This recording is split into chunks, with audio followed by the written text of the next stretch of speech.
يا أيها الذين آمنوا صلوا عليه وسلموا تسليما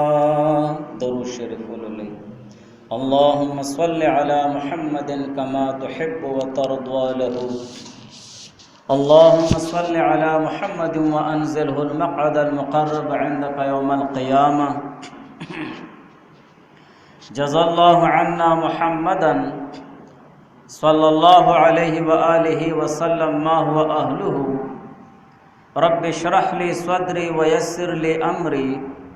واحلل عقدة من لساني يفقه قولي سامعین محترم د شعبان مبارک میاش په اختتام سره ده د حضرت انس بن مالک رضی اللہ تعالی عنہ نے روایت دی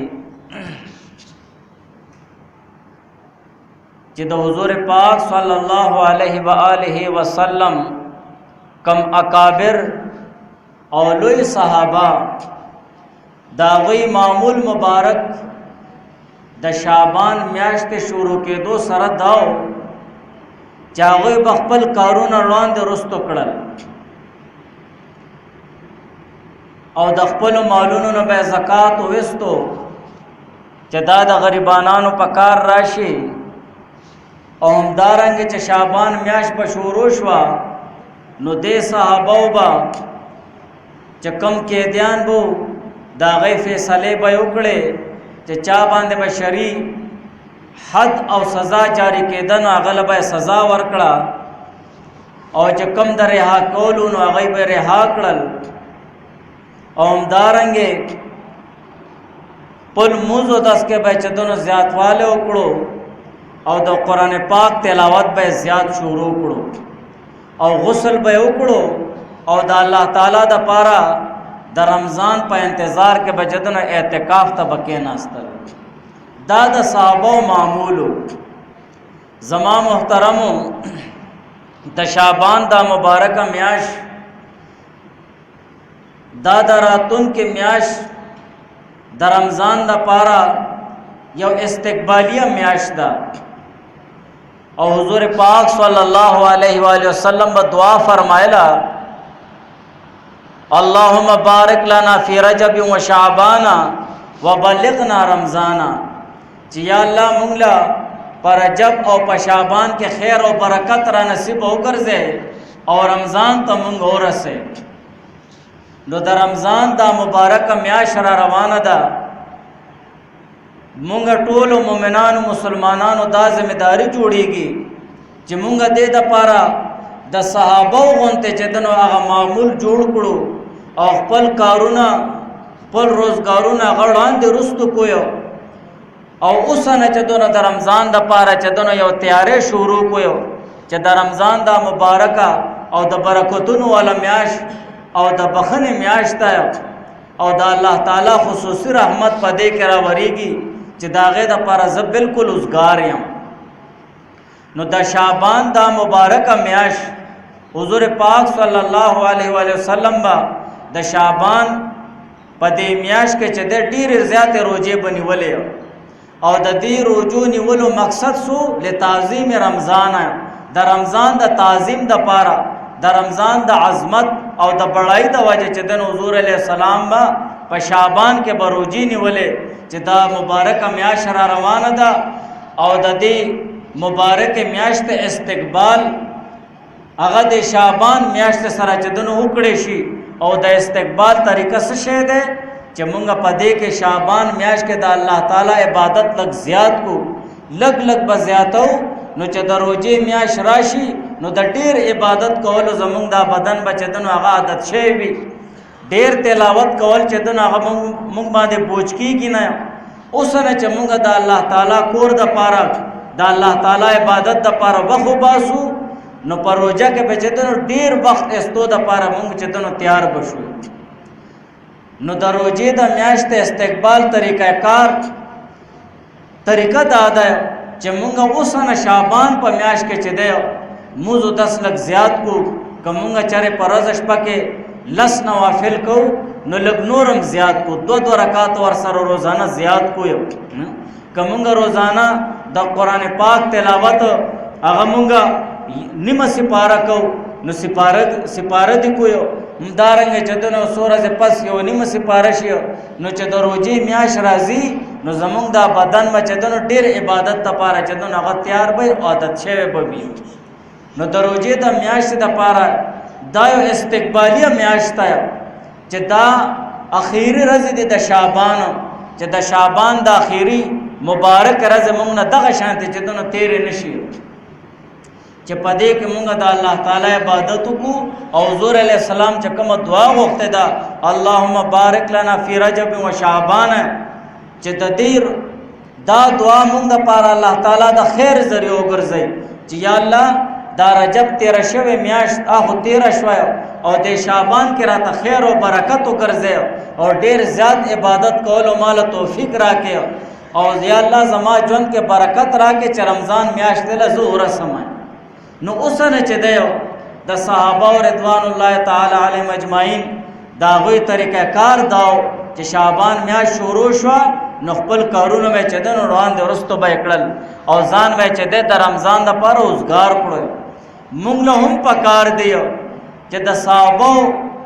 د معمول مطابق خپل معاملات جوړ کړو چې اوس نه مونږ د روژې دپاره یو لایحه عمل او یو طریقہ کار او یو ټایم ټیبل په خپل ذهن کې جوړ کړو چې راځه خپل ټول کارونه هغه وړاندې وروستو کمایم او روژې دپاره چې دی بالکل فارغ یم چې د روژې دا مبارکه میاشت ده او فرض روژه ده چې دا په سکون سره وساتم په دې کې چې دنو زه د الله تعالی عبادت وکم او په دې کې چې دنو زه هغه ډېر زیات چې دنو د الله تعالی دپاره قرآن ولم او ډېر زیات چې دنو څومره کېدی شي چې نیک اعمال پکې وکړی شي. نو دا اوس نه مونږ یو ذهن جوړ کو، یو ټایم ټیبل جوړ کو، یو لایحه عمل جوړ کو چې مونږ یو دنیاوي کار کو نو هغې دپاره مونږ لس ورځې مخکې سوچ شروع کړو، شل ورځې مخکې سوچ شروع کړو چې دا کار به څنګه کېږي، په کومه طریقه به کول غواړي او کله به شروع کول غواړي. همدارنګه مونږ له چې دی د روژې دا مبارکه میاشت را روانه ده چې مونږ د خپل کارونه ټول وړاندې وروستو کړو او اوس نه چې دی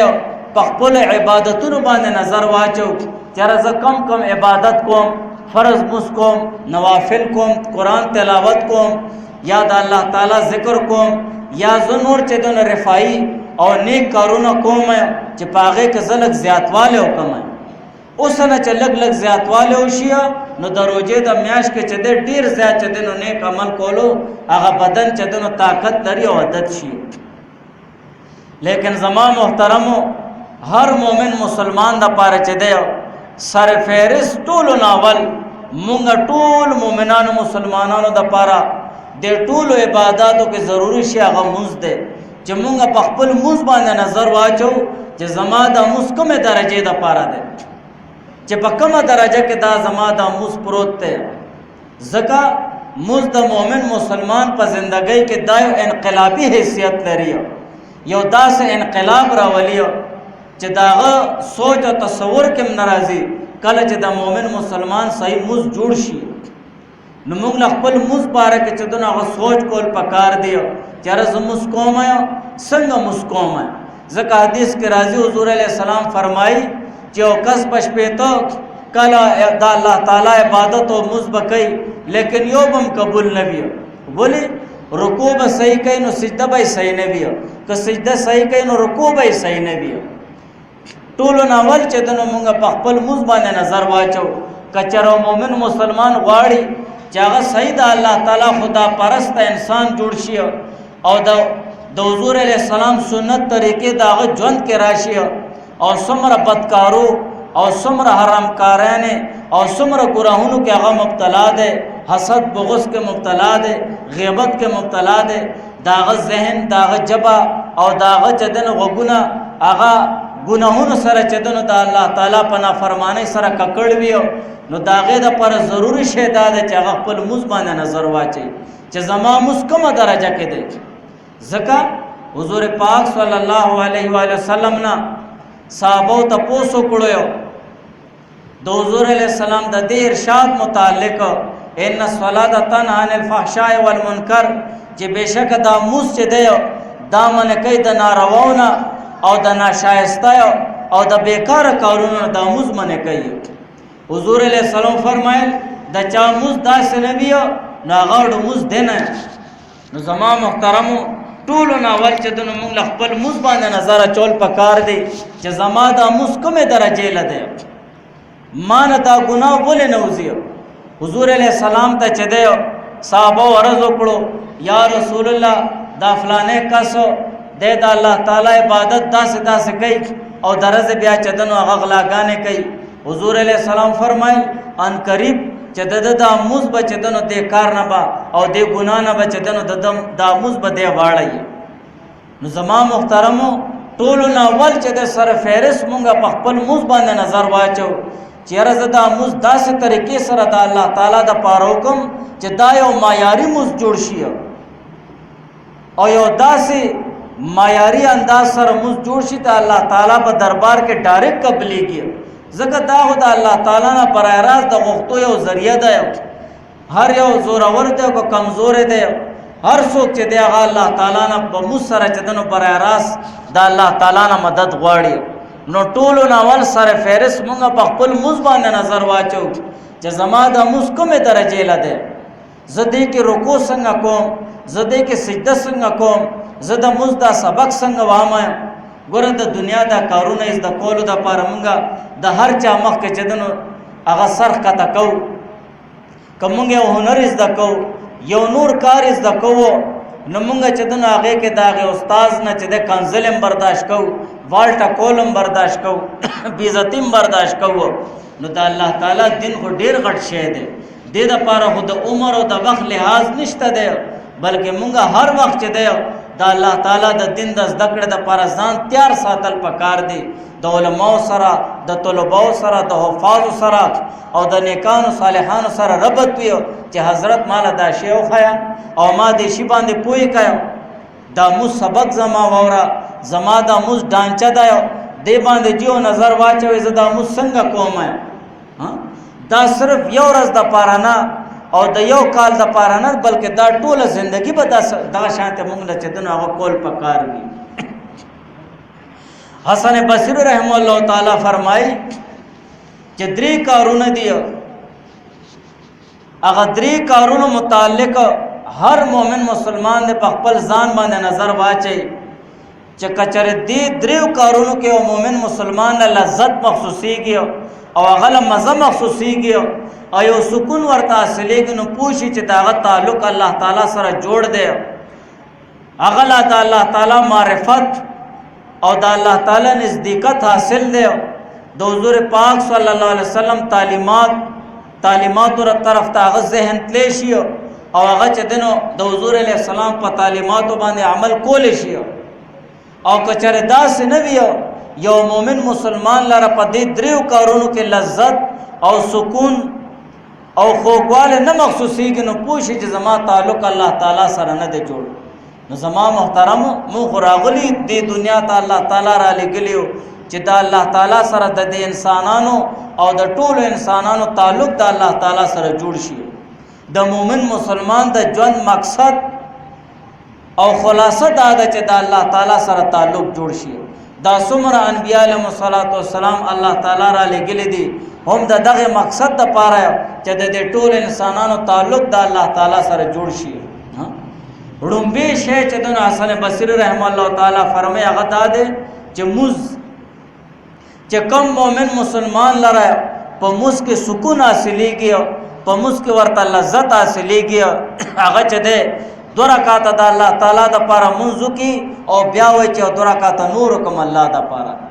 او یو خون ورته محسوسيږي نو پوښي چې د انسان او د دې مؤمن مسلمان د الله تعالی سره تعلق جوړ دی د الله تعالی ته خوښ دی الله تعالی غواړي دا چې دا بنده ماته ولاړی او د زما عبادت کوي او د ما سره راز او نیاز کوي ځکه موږ خدا سے عبادت ته یناجی رب هو چې یو مؤمن مسلمان الله اکبر کوي او موږ کوي نو د الله تعالی سره مناجات کوي پټ پټ خبرې کوي الله تعالی سره خبرې کوي د الله تعالی حمد و ثنا بیانوي دا الله تعالی تعریف کوي، حضور علیہ السلام باندې درود شریف وای او خپل چې دنو هغه دعاګانې او خپل حاجات الله تعالی ته پیش کوي. نړمبه شهداد حسن بصری رحم الله تعالی فرمایي چې چاله په مسکه او د الله تعالی په عبادت کې سکون مخصوصيږي او لذت او خوږواله مخصوصيږي، نو پوښي چې د الله تعالی سره تعلق جوړ دی. کچره دل خوږواله او سکون نه مخصوصيږي، نو بیا دې پوښي چې د تعلق الله تعالی سره نه دی جوړو. او دویم شی چې دنو هغه د قران پاک تلاوت ته، کم مؤمن مسلمان ته د قران پاک تلاوت فن ور کوي، د قران پاک په تلاوت کې دل او لذت مخصوصيږي. د یو سپاره تلاوت کیو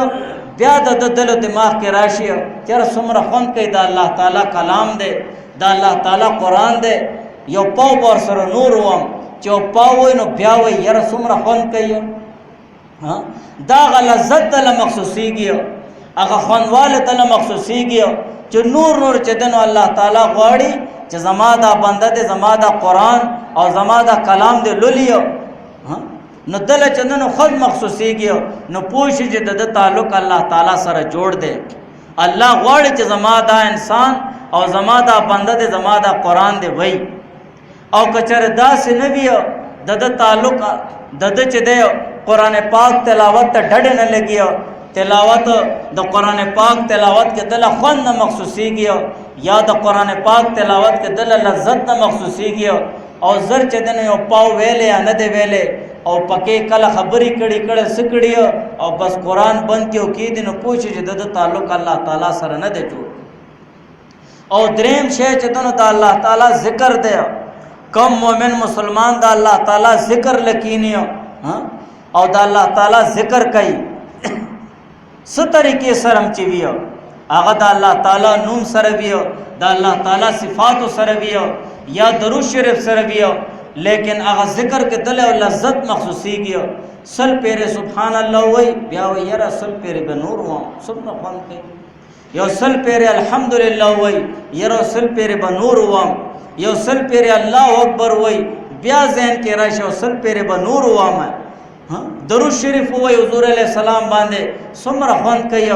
زدا درود شریف وامه او دا فرشتي چې د حضور علیہ السلام ته زما دا درود شریف رسایو چې پتانو کلی کیو د فلانی زوی فلانه نوم دی یا رسول الله تا باندې دا درود شریف وای څومره خوان کوي چې زمانو حضور علیہ السلام خاصلاړو او پر رجستر کې چې دنولې کله شمه نو نورم خوان ور کوي. یره سل پیره به نور حضور علیہ السلام باندې درود شریف وامه. د حضور علیہ السلام ډیر زیات انعامات دې مونږ باندې نور به حضور علیہ السلام باندې درود شریف وام، نو دا دل خوان ور کوي او لذت مخصوصيږي. نو پوښي چې د دې انسان او د دې مؤمن مسلمان تعلق د الله تعالی سره جوړ دی. کچره د الله تعالی ذکر خوان نه ور کوي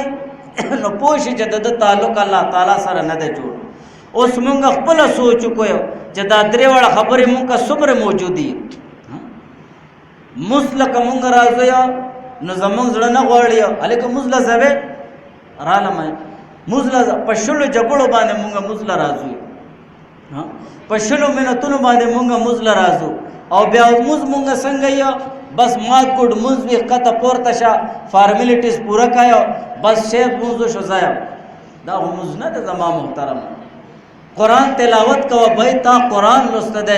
تا حافظ قرآن ہے تا ناظر لست دے تا مانے مور پلار محنت کړو تو قرآن لولا کنه خجیز بس وام سبا نه بشورو کوم سبا چا قتل زما محترم سبا چا قتل دے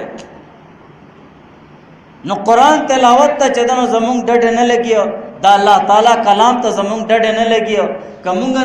ناری نه یو که زنانه دي زمونږ کورونو کې قرآن تلاوت ته ډډ نه لګیو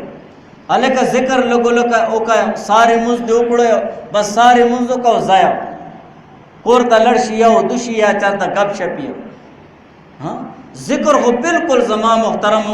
مومنان مسلمانانو پر خدای بلکې ذکر د پاره مکمل وخت استل پکار دی چې ځان لا پته نهایی کې یو مومن مسلمان کینیو او د الله تعالی ذکر شروع کیو او په سکون سره د الله تعالی ذکر کوي څومره خوان کوي. لیکن مونږ د الله تعالی ذکر پر خدای حضور علیہ السلام باندې چې دنو درود شریف هغه لوستل مونږ پرې خودل نو څنګه د الله تعالی سره زمونږ تعلق جوړ شي د الله تعالی سره تعلق جوړولو د لپاره د پیسو ضرورت نشته د مال دولت ضرورت نشته د زور ضرورت نشته د جګړو ضرورت نشته